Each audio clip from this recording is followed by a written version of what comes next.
महाराष्ट्र की सियासत, पहले ये बिहार की सियासत में देखने को मिलता था, कौन सा दल किसके साथ शामिल हो जाए, कौन किसको छोड़ रहा है।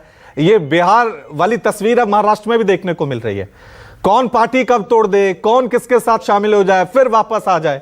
अब अगर अजीत पवार वापस आते हैं, क्योंकि वो महायुति और महाविकास अघाड़ी दो गठबंधन है, महाविकास अघाड़ी गठबंधन में अगर अजीत पवार वापस आते हैं तो वेलकम होगा कांग्रेस की तरफ से।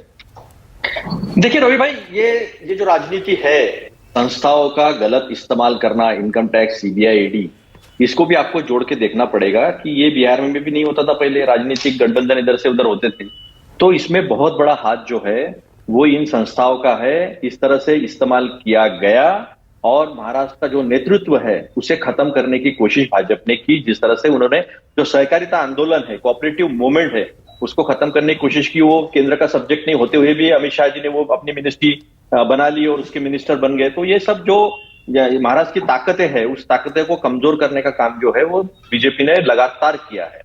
हम कोई गुजरात के दुश्मन नहीं है, हम गुजरात के हितैषी है। गुजरात की भी ग्रोथ होनी चाहिए, लेकिन महाराष्ट्र को रौंद कर गुजरात की प्रगति करने की कोशिश जो की है उसका भी निषेध तो हम करते ही है। वेदांता फॉक्सकॉन से लेकर बर्ड ड्रग से लेकर महिंद्रा तक हर प्रोजेक्ट वहां गया। सारी इंस्टीट्यूशंस, फाइनेंशियल इंस्टीट्यूशंस जो है वो मुंबई में है, लेकिन उसका आईएफसीआई जो है वो गिफ्ट सिटी में ले गए। उन्होंने जो डायमंड बोर्ड्स है वो भी लेकर वहां पर गए, लेकिन वहां टिक नहीं पाया है। तो ना महाराष्ट्र का ग्रोथ हो पा रहा है और ना ही गुजरात का ग्रोथ हो पा रहा है। ये सब सारी दुनिया जो है वो देखती है और समझती है, इसीलिए इनकी सजा दी है। अभी रोहन भाई ने कहा कि हमारा परसेंटेज इतना है, हम इतना जीत रहे हैं, तो मैं ये बता दूं कि 28 सीटें जो है वो बीजेपी लड़ी है और कांग्रेस 17 सीटें लड़ी है, तो 11 सीटें बीजेपी ज्यादा लड़ी है। तो बीजेपी की 28 सीटें और जिन जिन के सामने लड़ी है वो देखोगे आप तो आपको पता चलेगा कि औंधे मुंह गिरे हैं। अब रही दूसरी बात, तो लोकसभा और विधानसभा के नतीजे महाराष्ट्र में नहीं, पूरे देश में अलग अलग तरीके से। लास्ट 2019 में हम एक ही सीट जीते थे, तब ये सर्वे बता रहा था कि इनके पास 240 सीटें आएंगी महायुति के पास, लेकिन महायुति तो रुक गई। इन्होंने कहा था हम लोग 164 सीटें जीतेंगे बीजेपी केवल अकेली, लेकिन 105 पर आ गए, 123 से 105 पर आ गए, 114 से लेकर। तो आज जिस तरह की राजनीति देवेंद्र फडणवीस के माध्यम से भाजपा ने महाराष्ट्र में की है, जिस तरह की तोड़फोड़ की है, जिस तरह से इनकम टैक्स, सीबीआई और ईडी का इस्तेमाल किया है, वो पूरे देश ने देखा है और महाराष्ट्र ने इस तरह की राजनीति को जो है वो सिरे से नकारा है। तो आंकड़े जब हम सामने रखते हैं तो सही रखने चाहिए। तो मैं तो ये कहूंगा कि झूठ दाय नेम भाजपा। बंगलोर में, कर्नाटका में हमने एक गिग एक्ट पास किया, हमने अन्नपूर्णा योजना पूरी तरह से लागू कर दी, जबकि उसके बीच में जितने अड़ंगे डाल सकते थे वो अड़ंगे डाले। निजी संस्थाओं को चावल बेचा। अतुल जी मेरा सिंपल सवाल था, अजीत जी आएंगे, वेलकम करेंगे कि नहीं? कांग्रेस का स्टैंड क्या है? पवार साहब ने स्पष्ट कर दिया है, परिवार में अगर वो वापस आते हैं तो उनका स्वागत है, लेकिन जहां तक पार्टी में लेने की बात है तो वो पार्टी के नेता जो है वो तय करेंगे।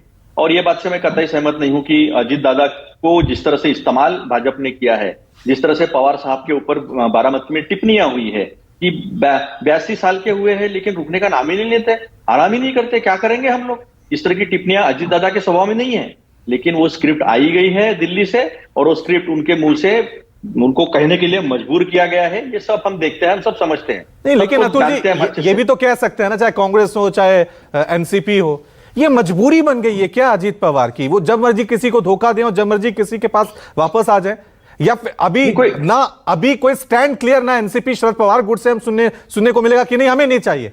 कितनी बार हमें धोखा दें ना कांग्रेस की तरफ से, क्योंकि आपके सरकार बनी हुई थी महाविकास अघाड़ी गठबंधन की, वो टूटी तो अजीत पवार गुट की तरफ से कोई क्लियर स्टैंड है ही नहीं महाराष्ट्र की सियासत में कि भाई बिल्कुल नहीं लेंगे या ले लेंगे। हमारा स्टैंड क्लियर है।